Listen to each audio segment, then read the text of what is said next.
Let's talk about the mindset that it requires to carry a high pressure job that so many of these leaders have today, especially with the noise of AI, Sure. high quotas. Like, what's your advice for people handling the high pressure jobs that they have? We'll be deliberate about it. It's a mindset is one of those tools that touches every part of your life. So the higher pressure you have, the higher demand you have, the more you need to be deliberate about what are the thoughts I'm putting into place? What are the thoughts I'm listening to? What are the thoughts I'm not letting get in? It's like anything else. We're like, if you look at Kobe Bryant, he had very specific mindset things he did. If he was a rec league player playing like for fun on Sundays with neighborhood guys, he wouldn't need to have a mindset routine. But the higher you go in any organization, the more mindset matters, the more sleep matters, the more exercise. Like, there's all these tools that'll help you get more and more and more out of your performance, and mindset has to be one of the biggest. How did you come to that realization for yourself? I had a terrible mindset. I was tired of being average. So my life is divided neatly between 34 and then on. So in Atlanta, where we are right now, I had 6 adult jobs in 8 years, like Home Depot, Bose, Staples, like massive companies, but I wasn't making traction. And so in my mid-30s, I discovered this crazy concept called personal responsibility. I still haven't met a high performer who uses blame as their tool and was like, oh, no one's coming. And if I don't deal with the mindset issues, so like the things that hold people back are never physical things, meaning you have to wrestle something in the parking lot before you go to work. It's inner critic, imposter syndrome, procrastination, perfectionism, pessimism. Those are all mindset issues. So if you go, oh, okay, I really want to achieve the next level, you have to deal with those. So I just learned in my mid-30s, I want to figure out how to write a book and scale a business and make millions of dollars and be in shape and have an awesome marriage and be a great dad. I better figure out mindset, because the way mindset works is your thoughts turn into actions, your actions turn into results. So the people you're talking about have huge results they want, but often they haven't changed the thought that's driving the whole thing, so they're not getting the full set of results. How do you identify those thoughts? Yeah, so I mean the easiest way is with a goal exercise. So if somebody goes, your next target is 50 million, whatever. You write down the next target is 50 million, and then you listen to your reaction to it. Every reaction is an education. So is your first thought, I'm going to crush this, I'm going to own this goal, I have the resources, I have the team in place. Where's your first thought? How will I ever do that? In this economy, this is going to be the worst. I don't have the team, I don't have and if they're positive, great, amplify them, but 99% of the time they're negative. Nobody overthinks compliments. I've helped a million people with goals. No one's problem is, I'm just too nice to myself. And if you talk to high performers and they're honest, they'll say, I beat myself up internally because I'm afraid to lose my edge. They think it's an edge, it's really not. And the problem is a lot of high performers use anger or doubt or insecurity to get to where they're going. And it's a fine fuel at first, but it's kind of like, we just had a rocket launch recently. They use a certain type of fuel to leave the atmosphere, but it's volatile. It'll blow up. So once they're out of the atmosphere, they drop that fuel and use a more stable fuel. So anger or insecurity, like you'll meet high performers and they're like, this person doubted me, or I was poor growing up and I never want to, and that will get you somewhere. It just won't get you long term where you want to go. It's a good fuel, it just burns you up. So that's where those moments where people who are high performing go, oh, I need a different soundtrack. Like for me to achieve what I really want to achieve, anger can't drive me, insecurity can't drive me. I got to prove to my dad I've made the right decision. And sometimes the dad has been dead for 10 years. There's no proving to that person. And that's where you have to go, what's the mindset that's going to carry me to the next 10 years of success, the next 20 years? And so you call them soundtracks.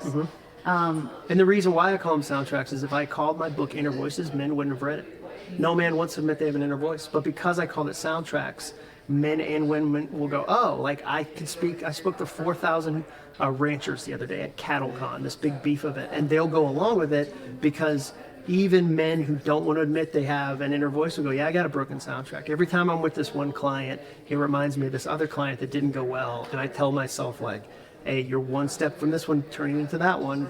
And so, yeah, that's why I call it soundtracks, because it's sticky, and my job is I'm a handle maker. I put handles on ideas so people can take them with them. We have enough ideas. There's billions of ideas. We don't have good handles. So soundtracks is a handle where somebody who might never go to counseling, read a book that talks about the heart, whatever, can still go, oh, that's a handle. Even in a high stress sales environment, I know that's going to be helpful. I'll pick that up. So what's the soundtrack playing right now when it comes to AI? Well, there's a ton. I mean, it depends on the side. One is the drama side of this changes everything. There's people going, this changes everything. And that's kind of the dead motif. If you go on LinkedIn, it's sales training is dead, top of funnel is dead, HR is dead. There's this very dramatic response. And it's a broken soundtrack because absolutes are always broken, meaning nothing ever changes everything. Like, that's just not how life works. And so when somebody said, like, I had a sales guy tell me, all my clients don't give referrals. All of them. No, they don't. They weren't born in a factory called no referral. You just hadn't asked them for a referral, so it's easier to say all. So anytime you hear like everything or no one or never, it's a broken soundtrack. That's a big one. The other one is I've seen people in their 50s who are playing retirement math to see if they can retire before they have to learn it. They're like, maybe I can make it to retirement before I have to learn this new skill. And they're realizing they're not going to win that foot race. AI is caught up with them. It's faster. They're going to have to learn it. And so that's kind of the other flip side is people going, I won't have to learn it. And they're realizing they have to. And then the other broken one is like, you can tell when it's AI. And that used to be true like 6 months ago. And it's no longer true. But people lock in this thought they had 6 months ago and go, it's the same reason people say this change, like, that's not how we do things here. We like to confirm the things we already believe. So if you believe AI isn't helpful, then you're going to say, well, no, I don't really need to use AI. It reminds me, I was in Vegas 2 weeks ago at an event, and the Uber driver spent the entire drive telling me why Waymos were dangerous and why self-driving Teslas were dangerous. And of course he did, because that threatens his thing. And so there's people that are kind of trying to protect their thing by criticizing AI, and that's the wrong side of the argument. Did you talk to the Uber driver, like work him through his broken soundtrack? No, because he was driving. Like, Right. You never argue with somebody who's cutting your hair either. True. Like, they have scissors. Right. Like, no, like I didn't see, and he wasn't paying me. Like, he hadn't hired me. I was paying him. So I needed him to be focused on making sure I didn't die on the way to the Cosmopolitan. Yeah, so you're that was just his like, only yes, job. you're right. I was like, he'll figure it out. Yeah. Like, he seems like he's got his head on his shoulders. Like, no, I no means that I try to change his mind. So you spoke for 45 minutes? Mm-hmm. What's the one thing that you hope people took away? The process with soundtracks is so easy. I guess that's what I'd hope they took away. It's retire your broken ones, replace them with new ones, repeat the new ones so often they become as automatic as the old ones.